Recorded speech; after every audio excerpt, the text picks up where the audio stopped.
Tamil menu சேனலுக்கு உங்கள் அனைவரையும் அன்போடு வரவேற்கிறேன். இன்னைக்கு நம்ம கிச்சனில் ரொம்ப சுவையான அண்ட் ரொம்ப சாஃப்டான பனானா கேக் தாங்க பார்க்க போகிறோம். எப்படி பண்ணலான்னு பார்க்கலாம் வாங்க. பனானா கேக் செய்ய தேவையான பொருட்கள்: 80 கிராம் சால்டட் வெண்ணெய், உப்பு சேர்த்த வெண்ணெய் எடுத்து வச்சுருக்கிறேன். 2 பெரிய வாழைப்பழத்தை குட்டியாக கட் பண்ணி வச்சுருக்கிறேன். 250 கிராம் கோதுமை மாவு, 125 gram walnut, 80 gram brown sugar, 2 முட்டை எடுத்து வச்சுருக்கிறேன்.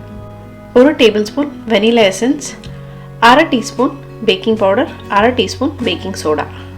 ஸோ நம்ம இப்போ ஒரு மிக்சிங் பவுலில் கேக் பண்ண ஆரம்பிச்சிடலாம். அதுக்கு முதல்ல நம்ம வெட்டி வச்சுருக்கிற வாழைப்பழம், மோரிஸ் பழம் தான் நான் இன்றைக்கி எடுத்துருக்கிறேன். அதை நல்லா மேஷ் பண்ணிக்கலாம். எதை வச்சு மேஷ் பண்ணால் உங்களுக்கு கம்ஃபர்டபுளாக இருக்குமோ அதை வச்சு மேஷ் பண்ணி எடுத்துக்கோங்க. ஈவன் நீங்கள் ஃபோக்கை வச்சு கூட மசிச்சு எடுத்துக்கோங்க. பனானா கேக் பண்ணுறதுக்கு மோரிஸ் பழம் தாங்க நான் எப்போவுமே யூஸ் பண்ணுவேன். வேறு ஏதாவது பனானா யூஸ் பண்ணுறதை பற்றி எனக்கு ஐடியா இல்லை. நான் இந்த பழத்தை வச்சு தான் எப்போவுமே கேக் பண்ணுவேன். ஸோ இதோட நம்ம எடுத்து வச்சுருக்கிற 80 grams of sugar, brown sugar. Already இந்த வாழைப்பழம் நல்லாவே இனிக்கும். ஸோ அதனால் நான் கொஞ்சம் கம்மியாக தான் சீனி சேர்த்துருக்கிறேன். ஸோ இது ரெண்டையும் சேர்த்து நல்லா பீட்டரை வச்சு பீட் பண்ணிக்கலாம். உங்ககிட்ட பீட்டர் இல்லைனாலும் ஒன்றும் பிரச்சனை இல்லை. சீனியை நல்லா பொடி பண்ணி எடுத்துட்டு அதோட கலந்து நல்லா விஸ்க வச்சு நல்லா விஸ்க் பண்ணிங்கனாலே சீக்கிரம் கரைஞ்சிரும். இப்போ நம்ம எடுத்து வச்சுருக்கிற 80 கிராம்ஸ் ஆஃப் பட்டரையும் இதோட சேர்த்துட்டு நல்லா இதோட மிக்ஸ் ஆகி கலந்து மெல்ட் ஆகிற வரைக்கும் நல்லா பீட் பண்ணி எடுத்துக்கோங்க. நீங்கள் பட்டரை லேசாக மெல்ட் பண்ணிவிட்டு கூட இதோட சேர்த்துட்டு நல்லா விஸ்க வச்சு கலந்து விடுங்க. அதுக்கப்புறம் 2 முட்டையும் அதோட சேர்த்துடலாம். முட்டை கூடவே 1 டேபிள் ஸ்பூன் வெனிலா எசன்ஸ். எப்போவுமே கேக் பண்ணும்போது முட்டையோடைய அந்த வெனிலா எசன்ஸை சேர்த்துருங்க. அப்போனா அந்த முட்டையோட கவிச்சி அப்படியே கம்ப்ளீட்டாக சப்ரஸ் ஆகிடும். முட்டை சேர்த்த பின்ன ஒரு 1-2 நிமிஷம் ஜஸ்ட் பீட் பண்ணி அதை நல்லா மிக்ஸ் ஆகி வரணும், அவ்வளோதாங்க.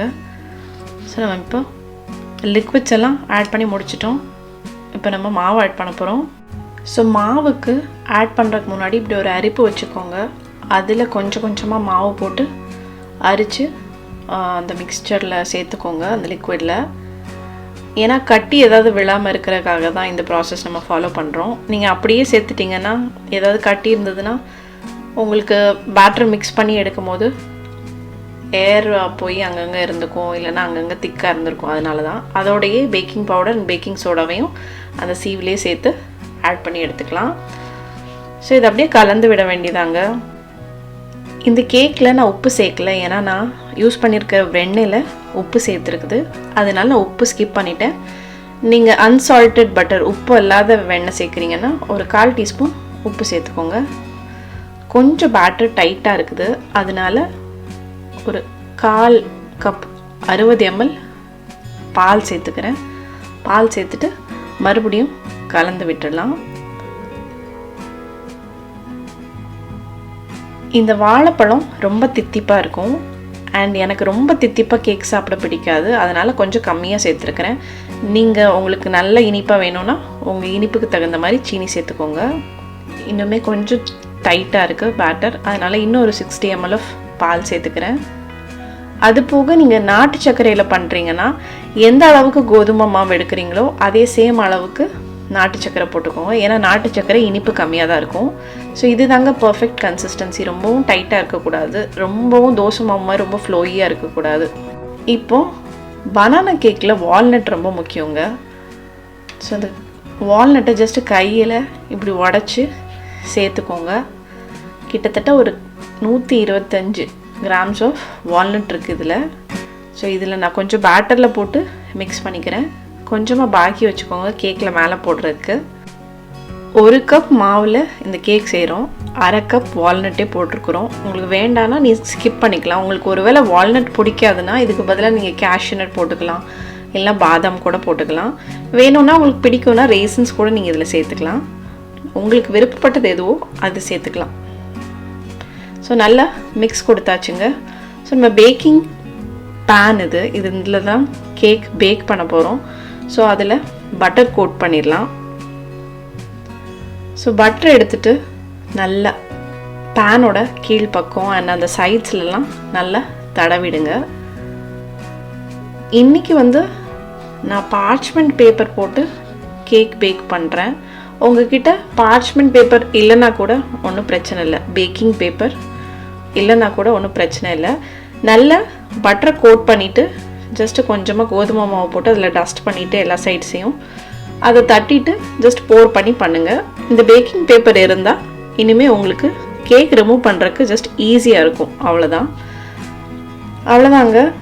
நம்ம மிக்ஸ் பண்ணி வச்சுருக்கிற கேக் மிக்சரை பேக்கிங் ட்ரேயில் கொட்டுறோம். ஸோ இந்த மாதிரி அது ஈஸியாக விழணும், ரொம்ப டைட்டாக இருக்கக்கூடாது, இல்லைன்னா அது கொஞ்சம் ஹார்டாக இருக்கும். அவ்வளோதான். கரெக்டாக இந்த மாதிரி ஃப்ளோயியாக இருந்துச்சுன்னா, ரொம்ப ஃப்ளோயியாக இருந்தாலும் ரொம்ப சொதன்னு ஆயிடக்கூடாது. கரெக்டான இந்த கன்சிஸ்டன்சியில் இருக்கணும். நான் கொஞ்சம் கேஷ்யூ நட்டும் போடுறேன்.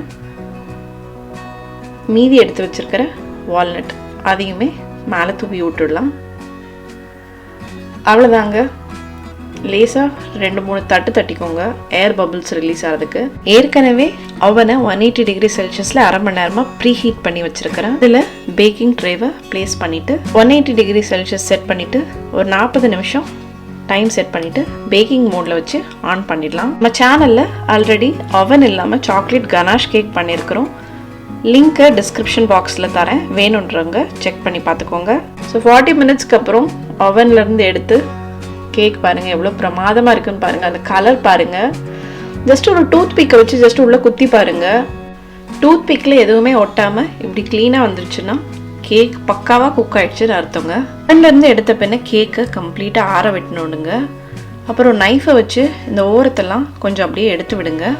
ரொம்ப சுட ஆறாமல் கம்ப்ளீட்டாக ஆறாமல் நீங்கள் அதுலேருந்து எடுத்தீங்கன்னா கேக் உடையிறதுக்கு வாய்ப்பு இருக்குது. என்னோட பேக்கிங் ட்ரே வந்து சைட்ஸ் ரிமூவ் பண்ணுற மாதிரி, அதனால நான் சீக்கிரமாக எடுத்துட்டேன். நல்லா கம்ப்ளீட்டாக கூல் டவுன் ஆன பின்ன நீங்கள் கேக்கை ரிமூவ் பண்ணுங்கள். ஜஸ்ட்டு கேக்கை அப்படி ஃப்ளிப் பண்ணிவிட்டு அந்த பின்னாடி இருக்கிற அந்த பேக்கிங் பேப்பரை கை வச்சு ஜஸ்ட் ரிமூவ் பண்ணிடுங்க. அவ்வளோதான். பேக்கிங் பேப்பர் யூஸ் பண்ணலைன்னா கம்ப்ளீட்டாக ஆற விட்டுட்டு அதுக்கப்புறம் எடுங்க தயவு செஞ்சு, கேக் உடையாமல் வரும். பாருங்கள் நம்ம கேக் எவ்வளோ பிரமாதமாக வந்திருக்குதுன்னு பாருங்கள். பர்ஃபெக்டாக குக் ஆகிருக்குது.